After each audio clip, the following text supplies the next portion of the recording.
I just want to express, our thanks, my thanks for what you did in World War II and the spirit of 45, because that has made a wonderful world I have a daughter, and for my daughter and for me, that we may not have had and would not have the wonderful life, or that she would not have the wonderful life that we all have today.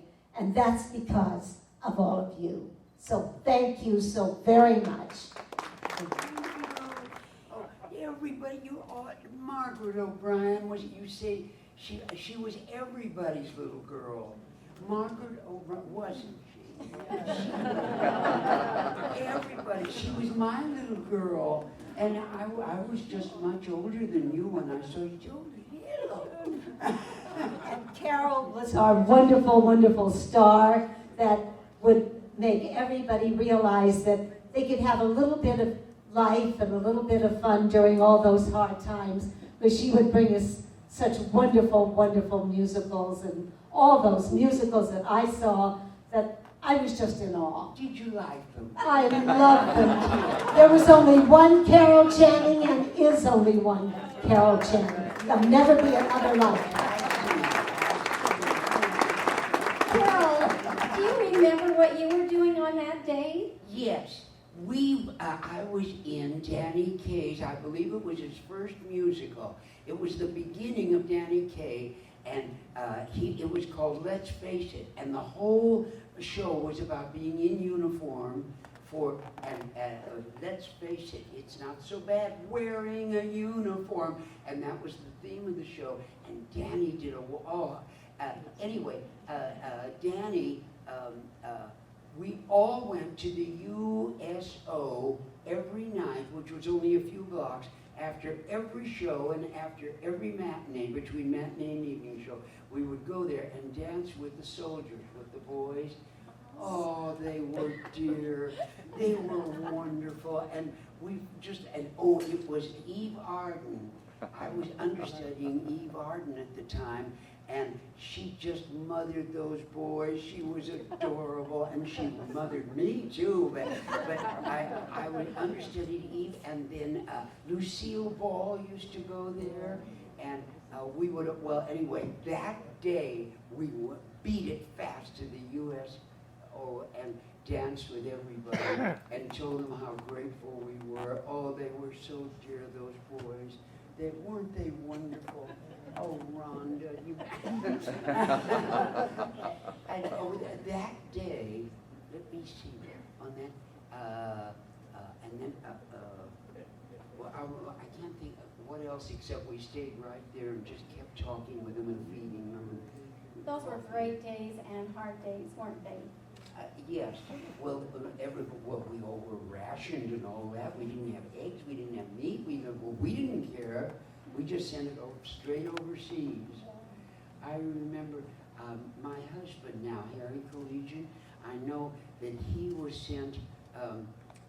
He had graduated from the University of San Francisco, and he was sent on board ship and into Japanese infested waters. And that was so woo. And German, and he came back and oh boy, that was wonderful when he was there. Rudyard Kipling was either in his cups Mandalay. The road to Mandalay they stuck it on. And he said Rudyard Kipling was absolutely drunk when he wrote The Road to Mandalay. There were no flying fish. There was nothing to do with the poem. The Japanese were there. Yes, the Japanese. Oh, I see. Oh, well, that wasn't comfortable, no. And these sleeping giant rose and rose, and we got so powerful. It was tremendous what we could do, and none of it. We were quite contented after the Great Depression. I mean, we were happy to just have survived the Depression. Boy, we survived things. That Depression was that men were jumping out of skyscrapers so that their children could finish their college education with the insurance. Remember that? Wow. and people were, and we all knew that they were just, and they were committing suicide so their children could have that advantage of looking after it was, and finally, we entered the war. Oh, and Winston Churchill, you were there in London at the time that an officer, they couldn't get money from the United States of America, from Roosevelt or from us, and he said, look, we've got to get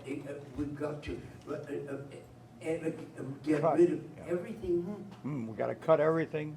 Cut everything out, everything, and there isn't an absolute necessity, and we will start with the arts. And this is during the war. And Winston Churchill stood up from the audience and said, then what are we fighting for? Isn't that Winston, though? Isn't that? Oh, what are we fighting for? It's our identity. It's who we are. It's our character. And if we don't know what it is without the arts. Okay, Rhonda, do you remember what you were doing on this day? Oh, golly, I was trying to think, you mean the 45, right? I was filming, I had finished doing Spellbound at David Selznick's. The war took away my young husband. For about 2 years I didn't see him. And I was working then, and we were only needing to work, so I did Spellbound with Hitchcock and Selznick. And then it came out in 45, and I went over to RKO, where we were doing a film called Spiral Staircase. And I remembered that at that time they put the screen on, the television, and everybody was calling everybody in to see what was on the screen. And I went, what's happening? What's happening? The war was over. Well, we were hysterical. Everybody was just, their mouths open, and all I could think of was when my young husband was going to come home. And it'd been a long time. So that was great, and then I just started to go out and entertain the troops where I could, and went all over to Germany, and I went to, I just went with the USO, and just love doing it. Of course, I'm so proud of the troops, and all of you who are here today, like my husband too, is over there, who was with the Navy. Daryl, you should come over here too. Oh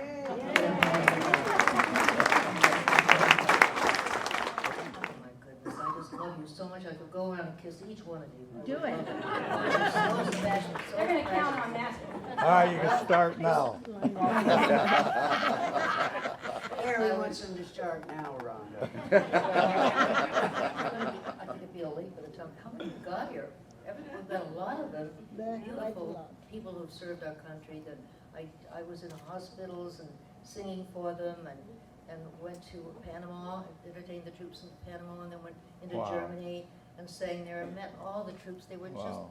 great people, and to see some of them that were really, really sick, but just to touch them, kiss their cheek, and give them a hug, and it just seemed to lift me, and it would lift them too. So the memories of that war, I'm so grateful that so many served it so beautifully, our country and our American people, and to know that this day has come and we're going to celebrate. That's We're gonna right. celebrate. Thank you for coming, all three of you, thank you. It's just been wonderful.